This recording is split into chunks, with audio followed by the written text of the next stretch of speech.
Well, hello once again, Autism Nation. Thanks for joining me on this episode of the Adult Spectrum, Adult Autism, a Spectrum of Uniqueness podcast.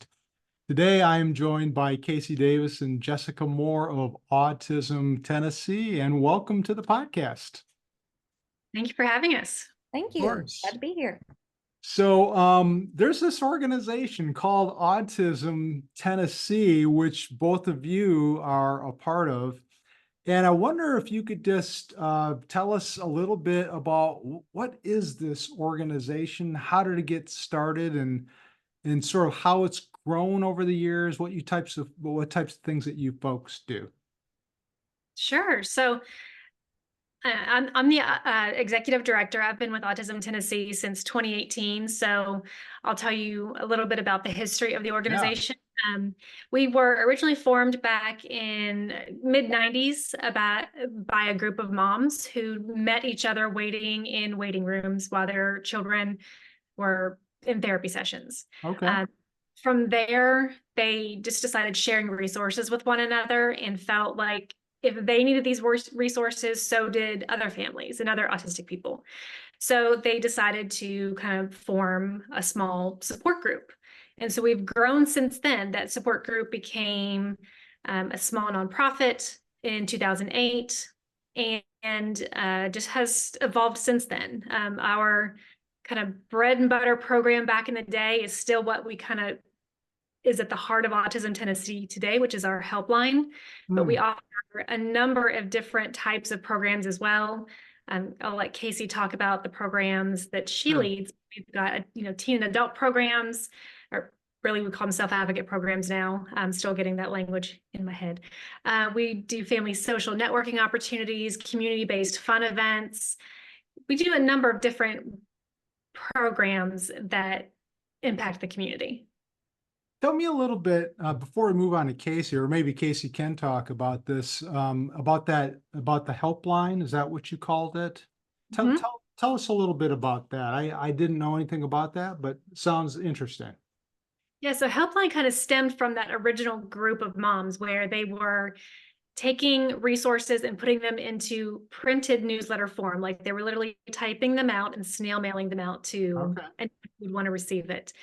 That's kind of evolved into a helpline advocate who accepts text messages, phone calls, emails, social media messages, and works with individuals and families one-on-one to kind of see where they are and what kind of resources would be most helpful for them in the moment, whether it be they're looking for a diagnostician, they're looking for therapy options, or clear to sensory friendly barbers and salons that can help them with that sensory need. So we operate all across the 38 counties in Middle Tennessee.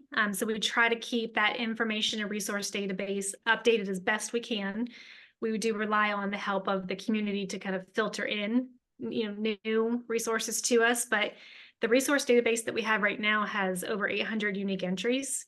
So we're able to hit a lot of areas, needs. It can be demographic needs. It could be, the actual therapy need of the person, and just provide a wide variety of resources.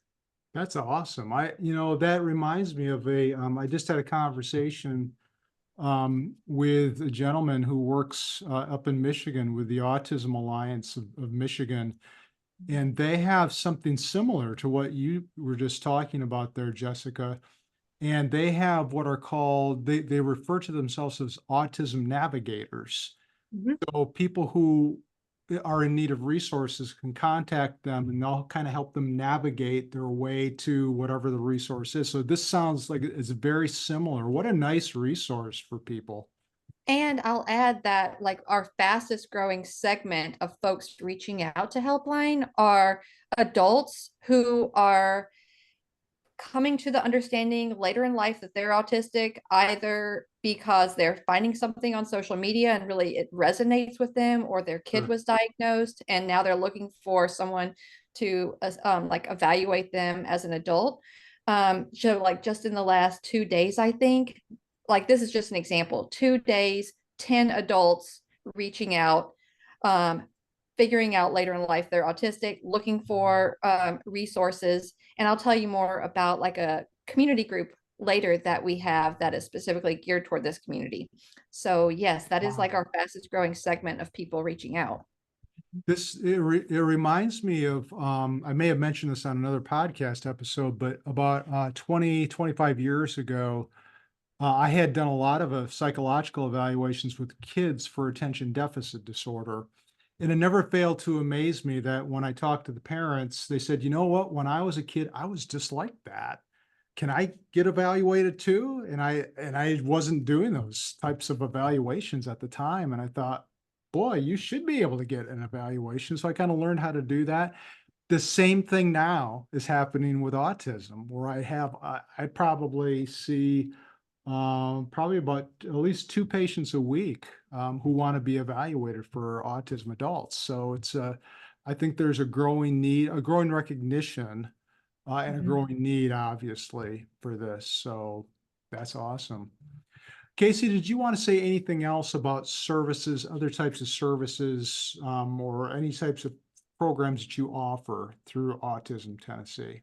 Yeah, I'll just add that another reason that we have more adults reaching out to us, like we have a lot of adults reaching out to us who are dealing with like significant mental health challenges. And that is another Yes. reason why like Mhm. getting a diagnosis later in life, that is like the path to figuring out that you're autistic now is getting like a medical diagnosis. But Right.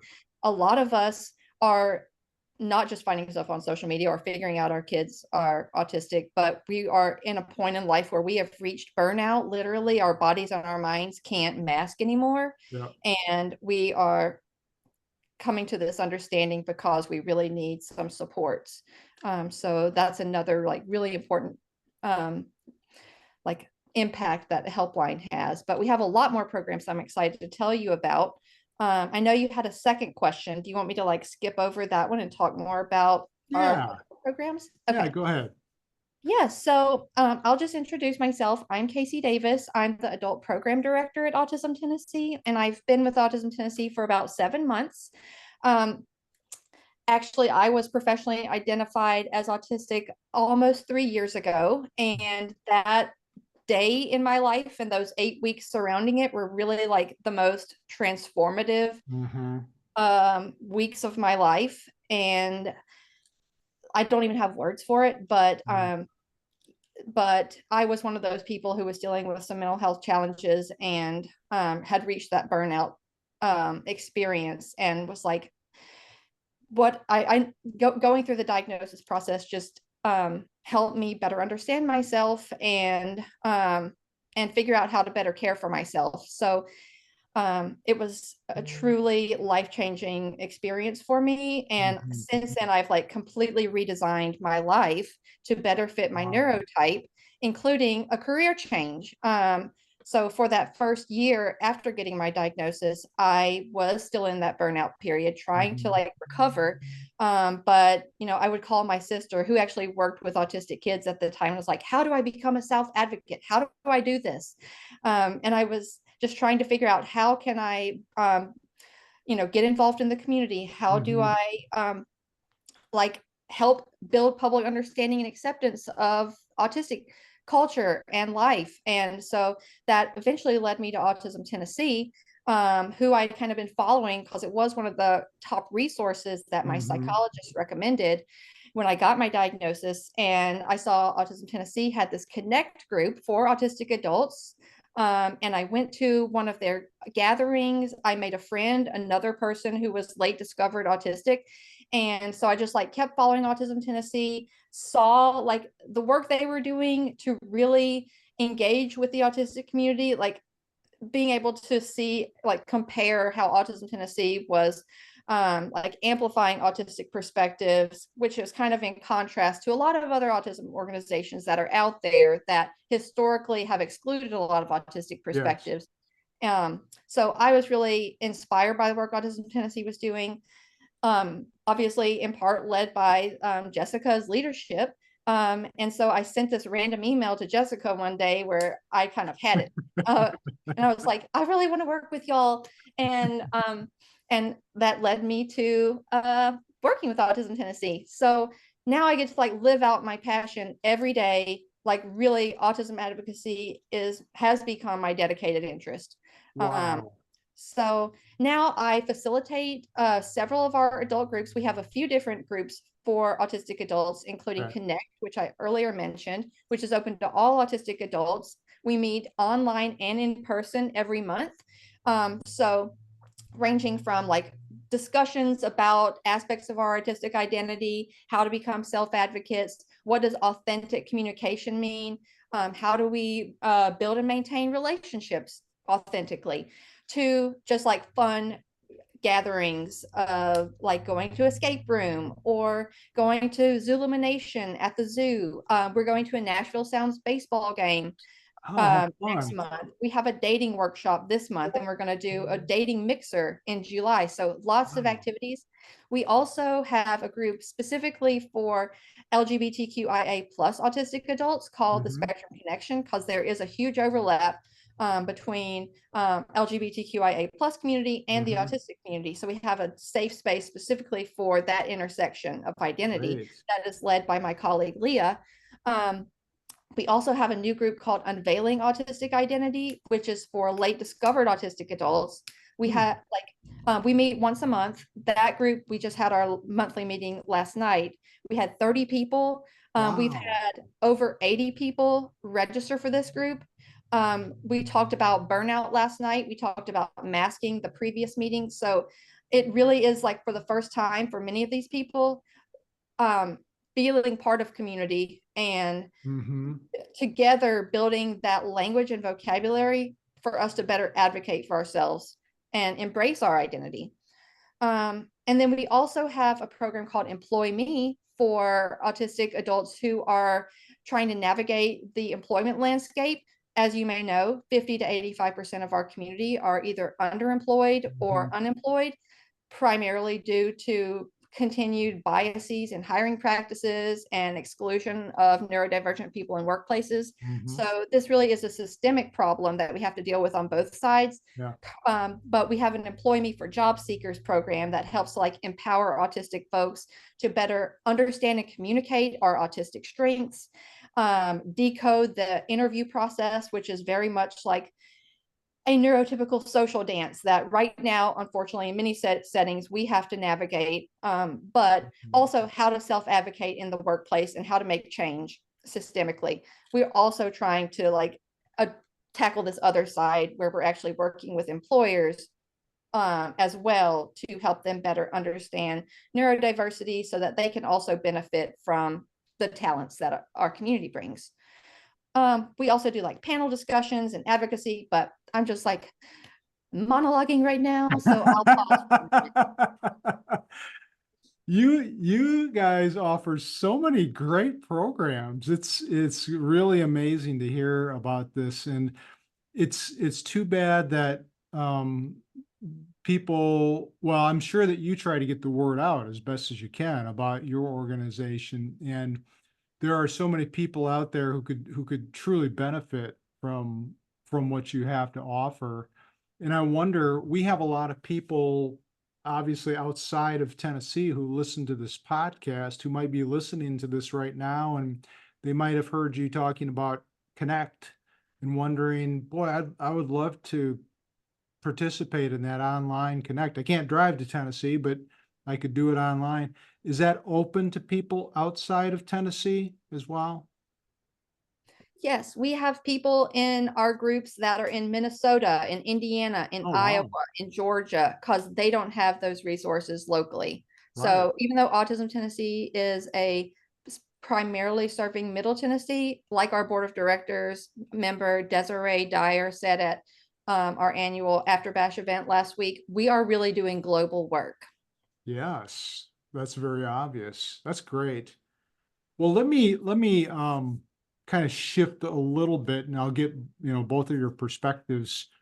There seems to be this different ways of looking at autism. I mean, I think probably more of the classic or old school, if you want to call it that, is more of a medical model approach, which is what I was trained in myself. And the thinking was, autism, it's more of this neurodevelopmental type of disorder that needed to be treated. And certainly we see that in ABA therapy, which more aligns with that, with kids and with adults. But more recent years, you see more of this social model coming onto the scene that says, it's not really a condition that needs to be treated like, medical model. But it's more that there are barriers that are in a person's environment. So the focus is why don't we focus more on trying to remove those barriers, and foster inclusivity. So we have these two ways of looking at this. How does Autism Tennessee, perhaps as an organization, approach these issues? Maybe you have both types of elements that you kind of operate by. Kind of interested in hearing both of your perspectives about that. Sure, I'll start by answering that. Sure. So Autism Tennessee, we have an options policy. And so it's never our goal to tell someone what they should or should not be doing. Okay. We want to make sure that individuals and families know what resources exist, what their goal is. So if you're looking at specific therapy, what's the goal of occupational therapy? Okay, so now that you understand the goal, does that meet the needs of you or your loved one? Sure. So we just try to inform people of what your options are, what resources are out there, and give them as much information as we can so they can make informed decisions. It's never our goal to, like I said, tell them what to do, but we do have, of course, we're never going to recommend something that we feel is abusive. Right. So there are different, aspects out there and different kind of snake oils and different things like that people promote out in the world that we do shy away from. But we kind of go by the gold standards of kind of the therapy options, but then also just, translating that information into kind of real world examples. Yeah. I was a helpline advocate for a while, so I would, I was having those conversations with individuals, and, I would kind of sometimes weave in my own personal stories, Okay. not to influence them, but to just say, okay, here's my personal experience as a parent of an autistic person in this, and this is how it helped us in this situation, just to try to relate to them in a way that might help them just have a better understanding. Sure. All right. But yeah, the medical model definitely does translate more to like the therapy options, the more, the clinical settings, but we do talk about, equine therapy, if that would be helpful for someone's mental health, because it does, some very good mental health benefits to working with the horses, music therapy, art therapy. So we're talking about all the different alternative types of therapies, if you will. Yep. Just to help people understand kind of what those options are. That's great. Okay. Casey, how about you? Any thoughts about that? Yeah. Let's see, where do I start? I like, where do I start? Yeah, the medical model, obviously, like the path to getting a diagnosis or knowing that you are autistic right now for many people is going through the clinical approach with a psychologist and getting a diagnosis. But like, as you said, that historically has, like in the DSM-5, autism is still looked at as a disorder that is marked by deficits in the way autistic people communicate with, our special interests. I call just our passions are pathologized. Yeah. The way that we live our life, how we think and feel is considered sometimes inappropriate or inadequate. And yeah, that is what I consider like the medical model, which, in some ways is really harmful to autistic people because, like, just for example, special interests, like the passions that we have and the ways that we contribute to this world through our passions are considered like part of a disorder. No, I like to look at autism more through the social lens, like you were communicating earlier, that autistic people are not disabled by deficits in the way our brain works, but we just have a neurotype that's currently a minority group that exists within the Mhm. natural evolution of human neurodiversity, that is disabled because society is designed by the neuromajority, and we have to daily navigate that world. Mhm. So this is like where advocacy comes into play for our community, because so many of us spent our whole lives absorbing like negative and harmful misinformation about our Yeah. neurotype and our ways of being, both before we were discovered we are autistic and after. So like what we've been doing in our adult groups is like trying to work to reframe the conversation, like helping us build our own language and understanding with regard to like the neurodiversity paradigm, um, and um, and towards like that framework where we see ourselves as part of a community that has a defined culture, different ways of being and thinking and feeling and communicating that should be not only people made aware of, but that they understand, that is accepted and is celebrated. So Mhm. that is like our approach with regard to like thinking about these topics in the adult communities that we have. Well, I'll tell you, it's a great way that you talk about that.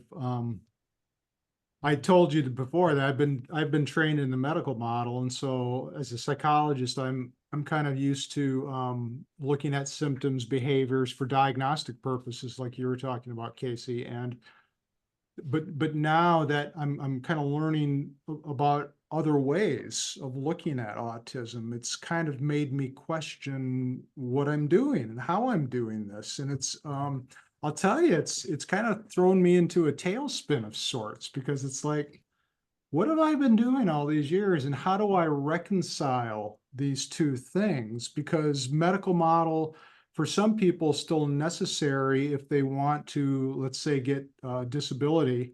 They have to have a diagnosis, which is medical model. So it's there has to be that, but yet you have this other way of kind of looking at it. So I'm still, I'll be honest, I'm still trying to tease a lot of those things out and figuring out how should I proceed moving forward. It's not an easy thing to do, but I'm glad that I'm at this point where I'm kind of recognizing, this is maybe a limitation of what I've been doing, and maybe I need to expand my view of things. So There are it's definitely been, some days where being autistic feels disabling.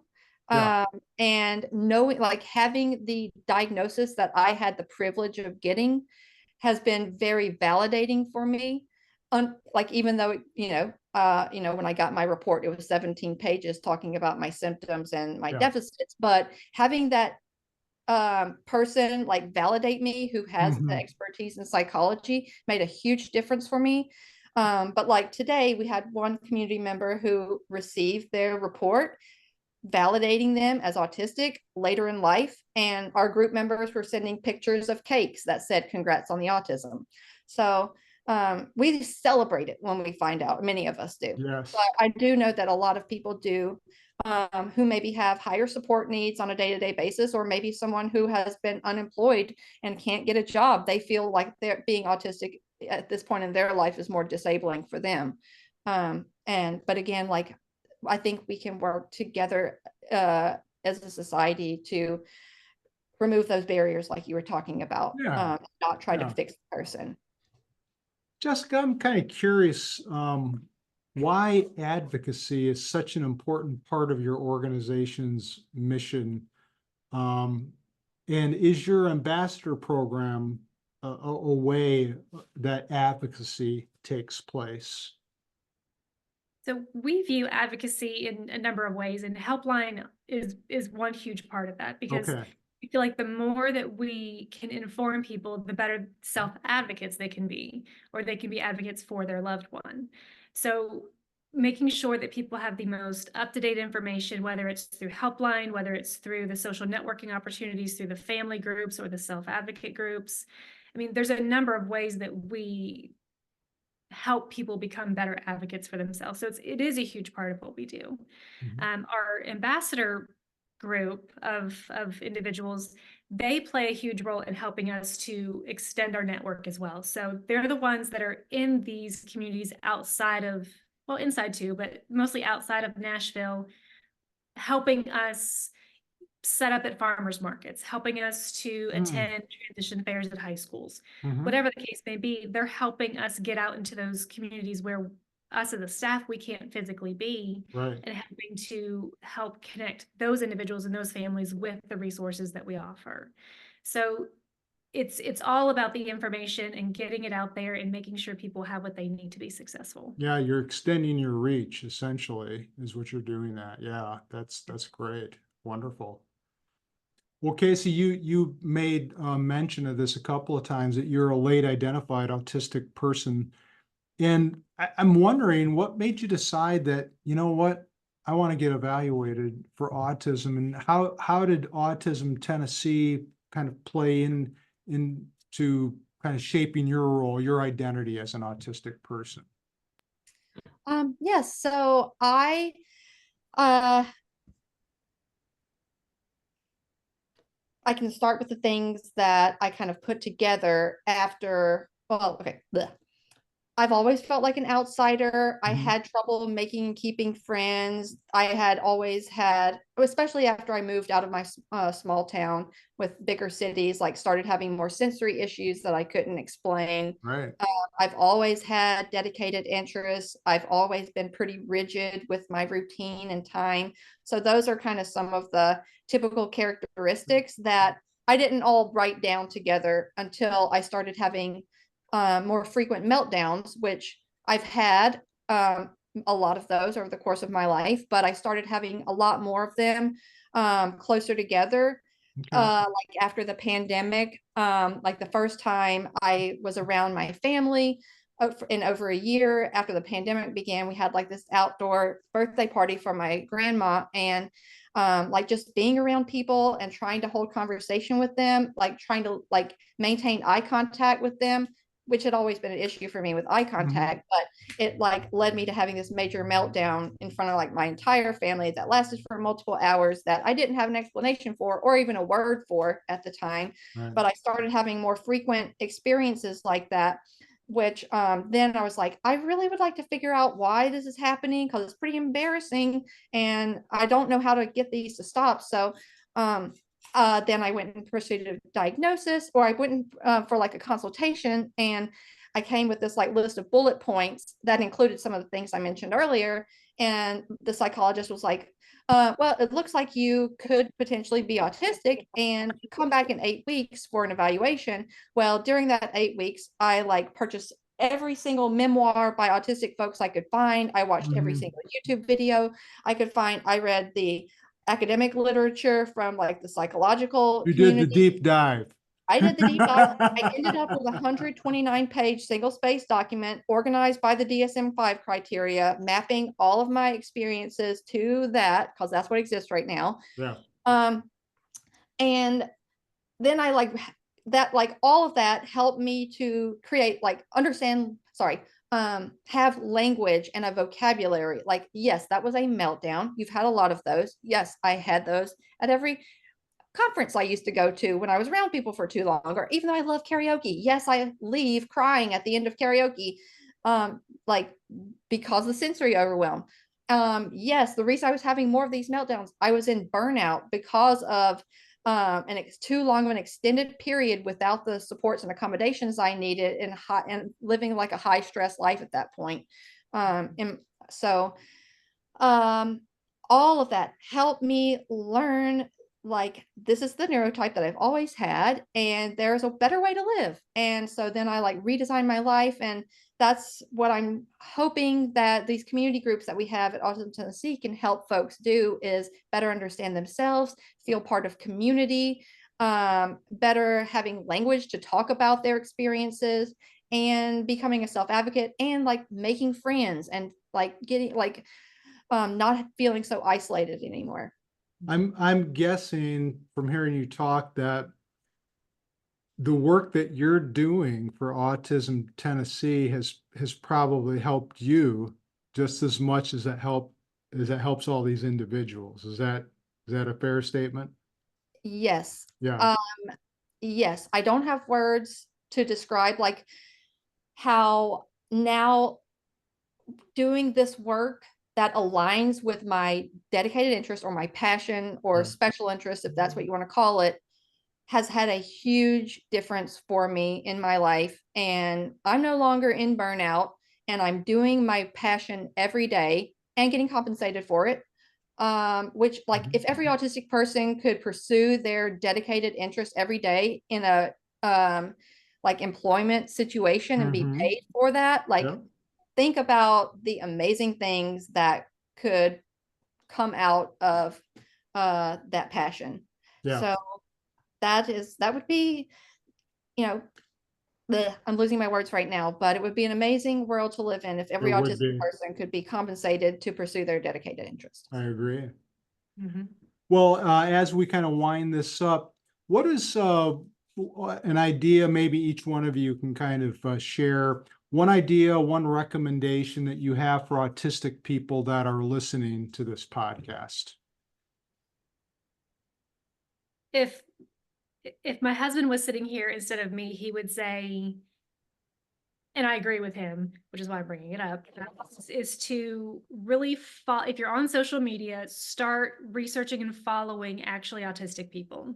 Listen to their stories, listen Okay. to lived experiences, because that's the best way that as a neurotypical person or neuromajority, that you can learn and really truly understand as much as we can, the lived experiences, and to better advocate for your friends and your neighbors, because there's so many great people that are out there just making themselves vulnerable to putting their experiences out there, and there's so much we have to learn from them. I'm blessed to be around a great group of neurodivergent people every day, both in my personal life and in my professional life. And Mhm. I've learned so much, and I will continue to learn from them to better transform the organization into one that is autistic led, that we're listening to their voices, we're amplifying voices, and that can be one that people feel comfortable coming to when they need resources and information. Yeah. Well, and I really like the idea of following autistic people because, we've been talking about the diagnostic criteria, DSM, and all that kind of stuff. It's one thing just to kind of look at a list of criteria to try to understand what autism is, but to, as you said, Jessica, is to really understand the lived experiences of people. That gives it a totally different flavor, provides that richness that you really need to truly understand what autism is all about. So I really appreciate you saying that. Casey, how about you? Any recommendations? What Jessica said, plus like getting involved with the autistic community. Like, as I said earlier, just getting involved with the autistic community, either through Autism Tennessee or online. Like I said, we do have online groups as well, but being around other autistic people helps you to learn more about yourself because you're hearing people talk about their experiences, but you're also around people who don't have like the neurotypical expectations that we are kind of have to be around pretty regularly in our life. So it allows us to learn how to unmask and be more authentically ourselves, which empowers us to be more authentically ourselves everywhere. And yeah, so getting involved. And if anyone has any questions about our adult groups who are listening to this, I would love to talk with you and tell you more and answer any questions that you have. And some folks kind of feel nervous getting engaged with a new group. So um, I'm happy to like help navigate you into the space in a way that makes you feel comfortable. Well, if it's okay, I'll put your email in the show notes. So if people have questions, and I'll also put information about Autism Tennessee in there as well, so they can check out your organization. And I really appreciate both of you being part of this today and spreading the word of the great work that you're doing. And I hope more people find out about this. We appreciate the invitation to come on and talk about the organization and our lives. So we Yeah. definitely appreciate that. Well, listen, thanks for participating again, and you folks have a good rest of the day. You too. Thank you. Okay.